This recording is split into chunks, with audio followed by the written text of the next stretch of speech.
Assalamualaikum warahmatullahi wabarakatuh. Video kali ini akan membahas tentang akuntabel dan kompeten. Sebelumnya perkenalkan, nama saya Muhammad Ardi Jenendi Iswaya. Saya golongan 2 angkatan 3. Akuntabel, pengertian akuntabilitas. Akuntabilitas sering disamakan dengan responsibilitas atau tanggung jawab. Namun pada dasarnya memiliki konsep yang berbeda. Responsibilitas adalah kewajiban untuk bertanggung jawab yang berangkat dari moral individu, sedangkan akuntabilitas adalah kewajiban bertanggung jawab kepada seorang organ atau organisasi yang memberikan amanat.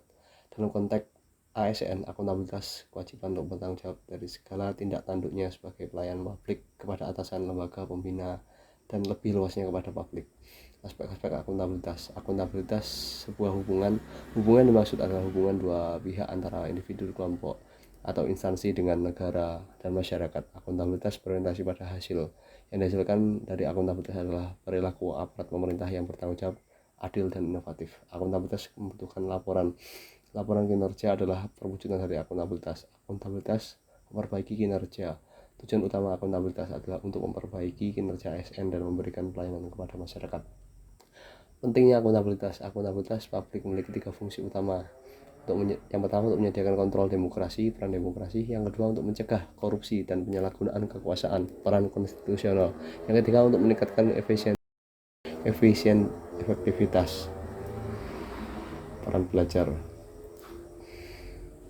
Tingkat akuntabilitas yang terbawah ada akuntabilitas personal, yang kedua akuntabilitas individu, akuntabilitas kelompok, akuntabilitas organisasi, yang atas akuntabilitas stakeholder.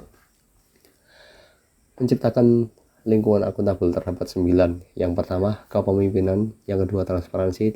Ketiga, integritas. Yang keempat, tanggung jawab, responsibilitas. Yang kelima, keadilan. Yang keenam, kepercayaan. Yang ketujuh, keseimbangan. 8, kejelasan. Dan 9, konsistensi.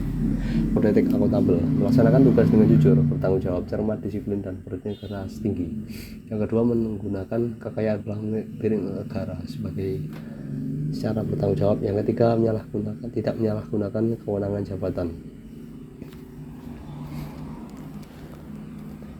Kompeten adalah mampu melakukan sesuatu dengan baik.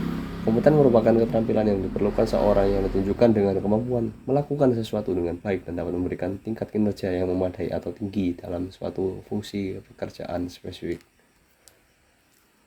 Kompetensi ASN. Kompetensi teknis diukur dari tingkat dan spesifikasi pendidikan, pelatihan teknis, fungsi, dan pengalaman bekerja secara teknis. Kompetensi manajerial diukur dengan tingkat pendidikan, pelaksanaan struktural, manajemen, dan pengalaman kepemimpinan. Kompetensi sosial kultural diukur dengan pengalaman kerja berkaitan dengan kemampuan majemuk dalam hal agama, suku, budaya, dan memiliki wawasan kebangsaan.